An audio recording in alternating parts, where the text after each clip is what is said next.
السلام عليكم ورحمة الله وبركاته. عاملين ايه يا حبايبي؟ وحشتوني جدا جدا من الفيديو اللي فات. تعالي بقى نعمل اكلة النهاردة جميلة جدا. ممكن تعمليها اقتصادية من غير لحمة، ممكن تعمليها بلحمة على حسب ما انت عايزة. وتعالي بقى النهاردة اوريكي مسقعة من غير زيت. بصي تغرفيها، شايفة غرفها ما فيهاش ولا نقطة زيت. هقلل لك البتنجان بطريقة هتعجبك جدا جدا جدا. بصي شكلها عامل ازاي. طبعا المسقعه دي لا يعلى عليها، انت ممكن تعمليها بكذا طريقه. انا هقول لك النهارده على طريقه قلي بتنجان من غير ما تشرب زيت خالص. لو عندك ربع كوبايه زيت هتعملي المسقعه. واللي وصل لحد هنا يعمل لايك للفيديو واشتراك في القناه. طبعا احنا هنجيب بتنجان الكميه اللي انت عايزاها، قطعيه حطي عليها شويه ملح كده، بصلتين، ربع كيلو لحمه، اقل اكتر زي ما انت عايزه، معلقتين دي وهو ده السر. وهنجيب بقى فلفل كده ونقطعه، فلفل رومي، فلفل حار. هننزل بقى البتنجان كله في الدقيق كده، وهو ده السر اللي مش هيخليه يشرب زيت خالص. الطريقه دي جميله وبتخلي طعم البتنجان حلو قوي، وبتحافظ على طعمه وانت بتاكليه، وبتحافظ على الشكل بتاعه، ما تخليكيش المسقعه مهريه كده. وعندي طبعا معلقتين صلصه، حطي عليهم كوبايه ميه كده وقلبيها، وظبطي الملح بتاعها، ملح الفلفل كده. هاتي مكعبين زبده او شويه زيت، حطي فيهم اللحمه. طبعا تعصيجة اللحمه دي كلنا عارفينها. هقلبها لحد ما تاخد لون. حطي بقى عليها فلفل اسمر كده، حطي عليها بهارات، التوابل اللي انت بتحبيها، بس انا بحب احط فلفل اسمر و... وملح بس فقط لا غير. ممكن احط عليها سنه قرفه كده، تديها ريحه حلوه وطعم جميل. بس طبعا عشان ما تضيعش طعم اللحمه وما تضيعش طعم المسقعه، ما بحطش بهارات تانية، لان انت بتحطي بصل. هنجيب بقى الزيت كده، شوف بصي بقى، حطي بقى البتنجان اللي نزلناه في الدقيق، بسيبه شويه عشان ما ينزلش دقيق في الزيت، يقعد الزيت ده لحد اخر بتنجانيه زي ما هو. تخيلي بقى. طبعا الطريقه دي جميله جدا، مخليكيش تشرب زيت خالص. رجعنا بقى للحمه، هنقلبها تقلبتين اهو.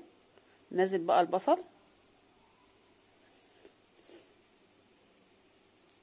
طبعا انا حاطه الاتنين على البوتاجاز. تعمليها كده في 5 دقايق، مش تقعدي فيها ساعتين 3، لا، اللي بسقعها دي 5 دقايق بالظبط. بتعصجي وتقلي من الناحيه التانية، فخلاص كده خلصت. بصي بقى تقلبي البتنجان لونه عامل ازاي، وبصي القوام بتاعه عامل ازاي. طيب وبصي الزيت قاعد زي ما هو ازاي، نفس نص الكوبايه اللي انا حاططها هي قاعده في الطاسه. ودي طبعا حاجه جميله جدا ان المسقعه ما تشربش زيت. بصي طلعتيه القوام بتاعه عامل ازاي.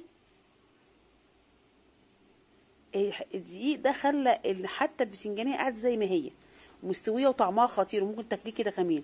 وشكله طبعا تحفه. بص شكله عامل ازاي. خلصنا بقى، هننزل بقى الفلفل نشوحه بس، ما تقلهوش، شوحيه بس كده ياخد ريحه المقلي. طلعيه عشان طبعا بيخلي ريحه المسقعه حلوه قوي، ويحطها في حته تانية. طبعا محتارين نعمل اكل ايه النهارده، ففكرت فيها وهي جميله جدا. طبعا الواحد زهقان من اللحمه والفراخ والطبيخ كل يوم وتألفي.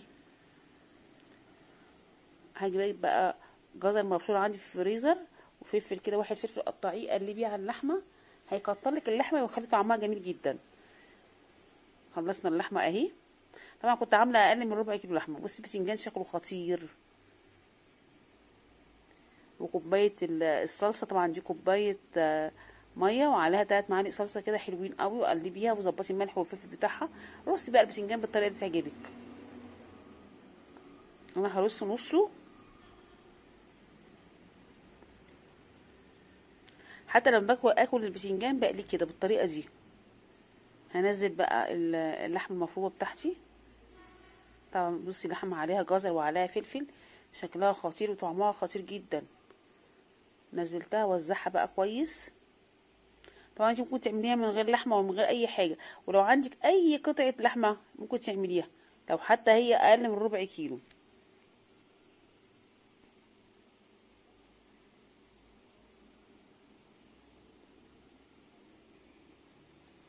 خدي بقى فلفل في النص كده، وخلي شكلها حلو كده، شكلها جميل.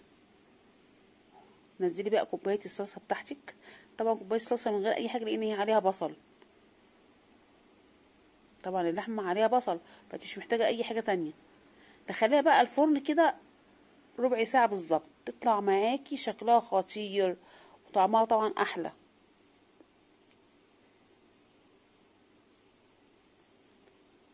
بصي بقى الجمال بتاعها، شايفه عامله ازاي؟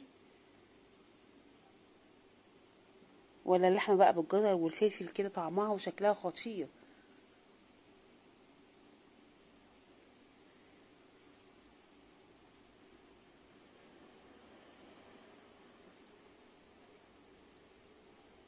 وعملت لكم النهارده مسقعه بطريقه جميله جدا جدا. والسلام عليكم ورحمه الله وبركاته، والقاكم ان شاء الله في فيديو جاي باذن الله على خير وسلام.